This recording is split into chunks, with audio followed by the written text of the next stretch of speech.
Ešte tu mám jednu záverečnú otázku. Mohol by si nám prosím ozrejmiť, kedy sa začne doba konca?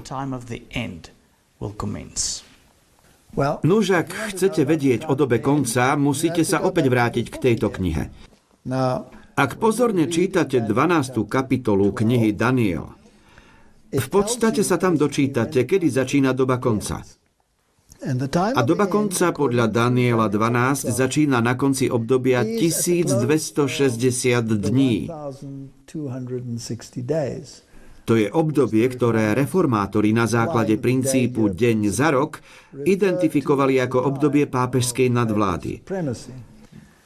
A ak sa idete do histórie, tak to obdobie, kedy Rím vlastne vládol svetu a jeho nariadenia a morálne ustanovenia boli zákonmi zeme, čomu tak dnes nie je, tak to bolo obdobie medzi rokmi 538 a 1798 nášho letopočtu.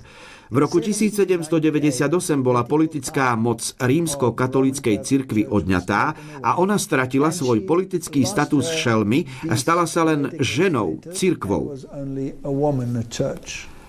Avšak v roku 1929 jej Mussolini vrátil pápežský štát. A tým cirkev opäť získala svoju politickú moc, takže znovu spĺňa kritériá pre označenie ako šelma a žena. A odvtedy naberá na sile. Biblia to opisuje vyjadrením, že jej rana bola uzdravená. To znamená, že šelma dostala smrteľnú ranu, keď prestala byť politickým systémom v roku 1798. Svoj politický status opäť získala v roku 1929. A napokon celý svet bude nasledovať morálne princípy tohto systému. Inými slovami, pápežské zákony sa stanú zákonmi krajín. Takže čas konca začal na konci obdobia 1260 dní podľa Daniela, takže to je v roku 1798. To je moment, keď sme sa presunuli z toho obdobia, keď mal tento systém absolútnu moc, do obdobia, kedy túto absolútnu moc nemá.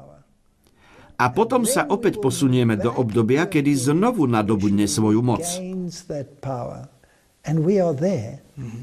A my sa nachádzame práve v tom čase. Sme tam. Celý svet sa obracia na Rím kvôli morálnym usmerneniam. A ako náhle sa zákony Ríma stanú právnym morálnym ustanovením, potom budeme v bode, kedy celý svet pôjde za šelmou. Za tým politicko-náboženským systémom. Takže to je moja odpoveď na základe knihy Daniel. Doba konca začala v roku 1798 a vyvrcholí v momente, kedy rímska cirkev znovu nadobudne politickú moc vynúcovaním jej zákonov, jej morálnych hodnôt na celom svete. Ďakujem ti, Walter, za ďalšiu podrobnú diskusiu.